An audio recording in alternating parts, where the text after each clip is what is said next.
सिकंदर के सबसे काबिल सेनापतियों में से एक सेल्यूकस का नियंत्रण मेसोपोटामिया तथा ईरानी पठारी क्षेत्रों पर था, लेकिन इसी समय से उत्तर पूर्व में पार्थियों का विद्रोह आरंभ हो गया था।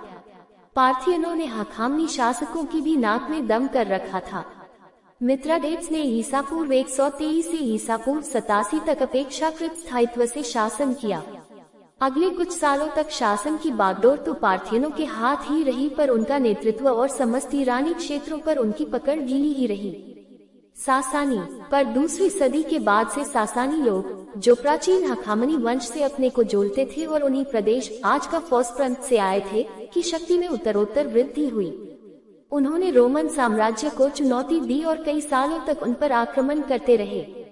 सन 241 में शापुर ने रोमनों को मिसिको के युद्ध में हराया। 244 ईस्वी तक आर्मेनिया फारसी नियंत्रण में आ गया। इसके अलावा भी पार्थियनों ने रोमनों को कई जगहों पर परेशान किया।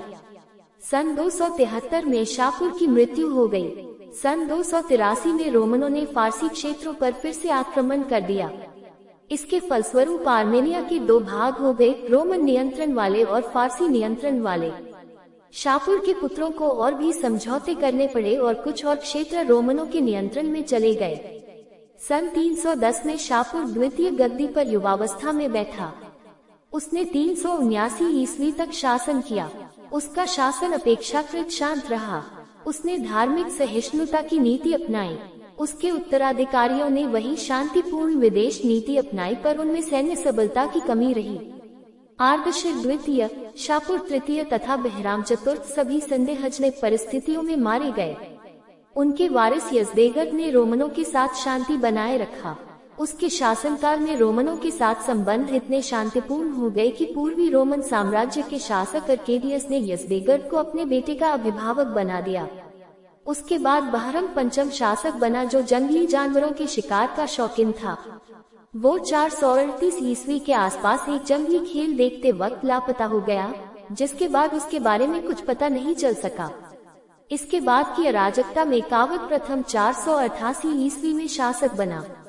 इसके बाद खुसरो 531-579, खुरमुस चतुर्थ 579-589, खुसरो द्वितीय 490-627 तथा यज़देगर्द तृतीय का शासन आया। जब यज़देगर्द ने सत्ता संभाली तब वो केवल 8 साल का था। इसी समय अरब मुहम्मद के नेतृत्व में काफी शक्तिशाली हो गए थे। सन 634 में उन्होंने गजा के निकट बेजेंटाइनों को एक निर्णायक युद्ध में हरा दिया।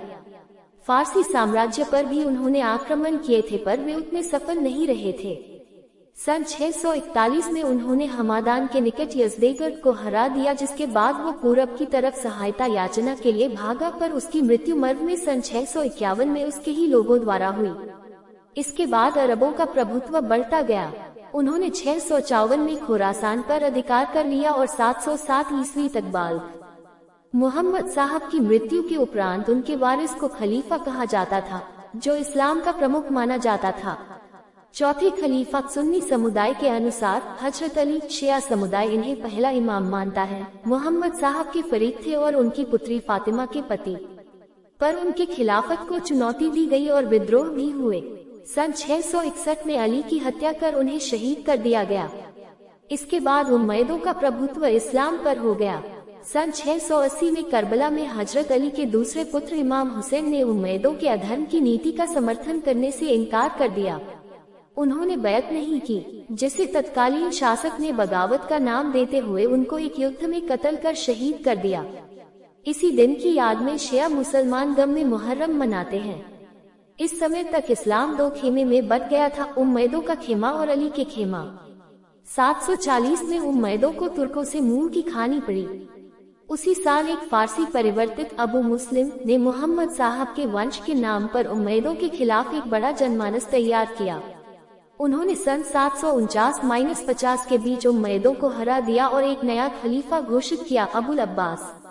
अबुल अब्बास अली और हुसैन का वंशज तो नहीं, पर मुहम्मद साहब के एक और फरीक का वंशज था।